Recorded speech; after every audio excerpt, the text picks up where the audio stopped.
Olá, bom dia. Estamos aqui com mais uma meditação da Palavra de Deus através do canal A Palavra, a Luz da Verdade, para trazer ensinamento bíblico da Palavra de Deus, para cada um de nós venhamos mais aprender de Deus. Vamos apresentar essa meditação a Deus em oração. Senhor Deus, tome em tuas mãos. Abençoe, Senhor, que seja feita a tua vontade, em nome de Jesus. Estamos hoje aqui com a terceira parte dessa série de estudos sobre a salvação. E na parte de hoje, falando sobre o plano da salvação. E baseamos esse assunto de hoje com o versículo da palavra de Deus que se encontra no Novo Testamento, livro de Romanos, capítulo 5, versículo 12, que diz o seguinte: portanto, assim como por um homem entrou o pecado no mundo, e pelo pecado a morte, assim também a morte passou a todos os homens, porque todos pecaram.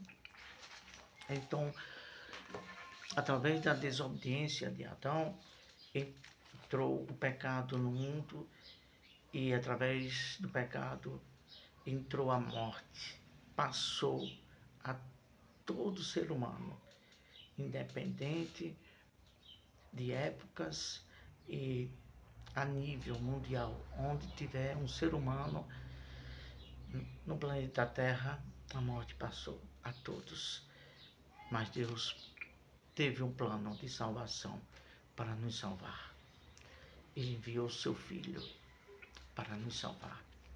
E a este respeito nós vamos ler aqui sobre esse assunto, o plano da salvação, apenas 3 pontos. Vamos ser bem sucinto e objetivo. Primeiro ponto, o resgate salvador de Deus para a salvação.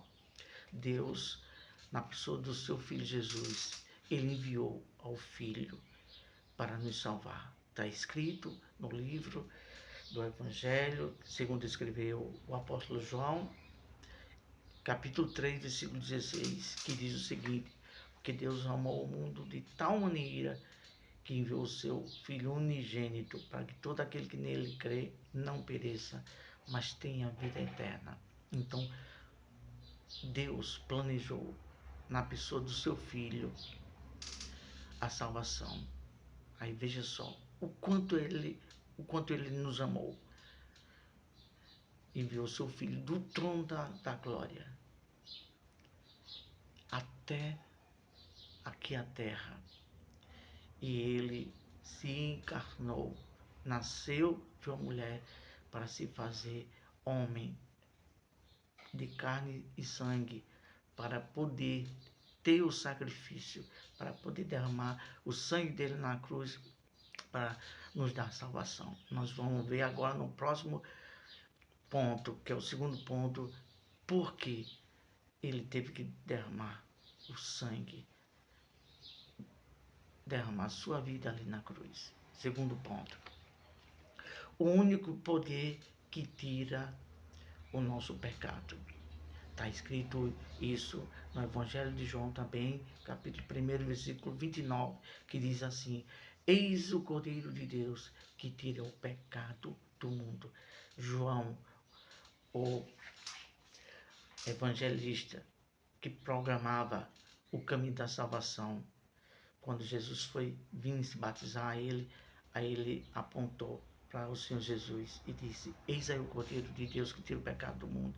Porque ele era o Cordeiro de Deus, que ele foi enviado por Deus, e ele ia ser entregue sua vida ali na cruz como um sacrifício para perdoar os pecados. Porque no tempo da velha aliança, no tempo de Moisés, para se perdoar o pecado, teria que matar um animal.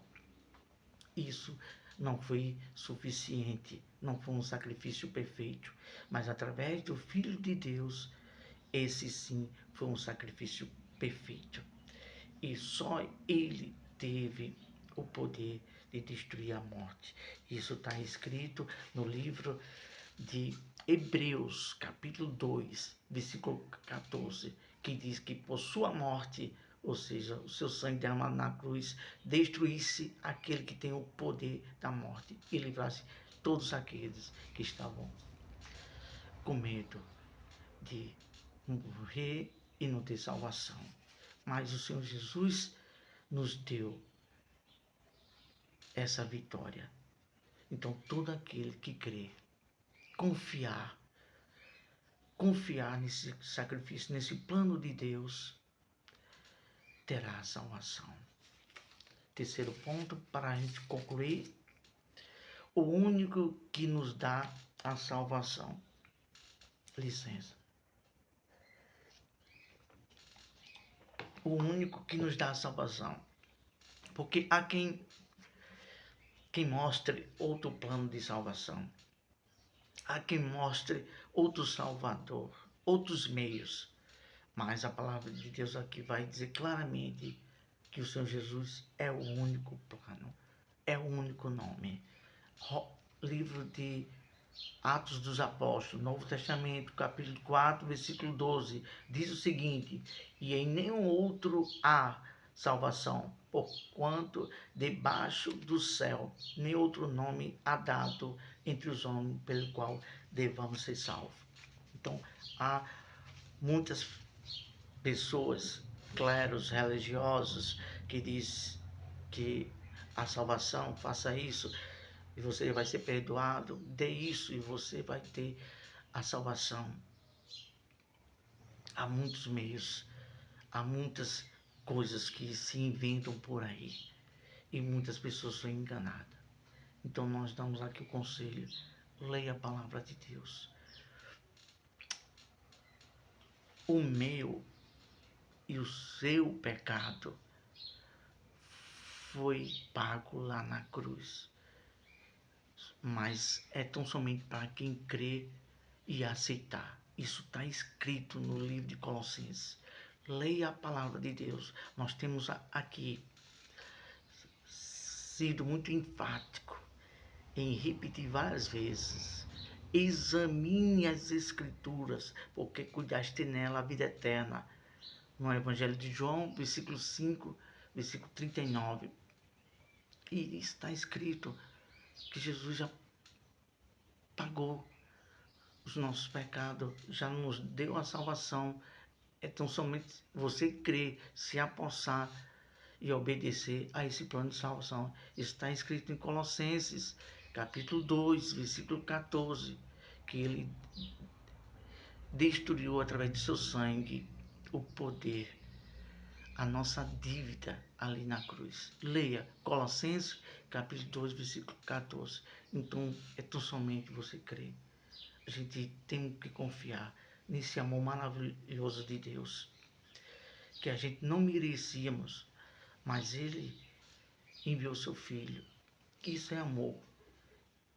Então, o favor de Deus, a graça de Deus está em Jesus. Então, a salvação é pela graça. Está escrito isso em Efésios, capítulo 2, versículo 8.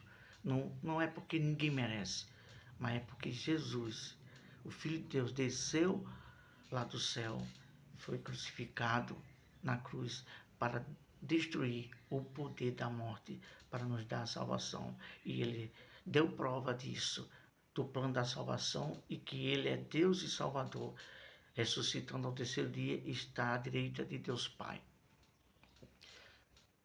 É tão somente a gente ser grato, refletir: poxa, um amor tão glorioso, um Deus se fez carne, morreu, veio aqui na terra, no mundo dos pecadores, para nos dar a salvação. E aí cabe a cada um de nós ser grato, crer, confiar, aceitar e servir esse Deus para a salvação. Vamos orar agradecendo a Deus. Santíssimo Deus, te louvamos por tua palavra e pelo plano da salvação. Te agradecemos em nome de Jesus. Tenha um ótimo dia, um ótimo sábado com sua família aí no seu lar. Até a próxima.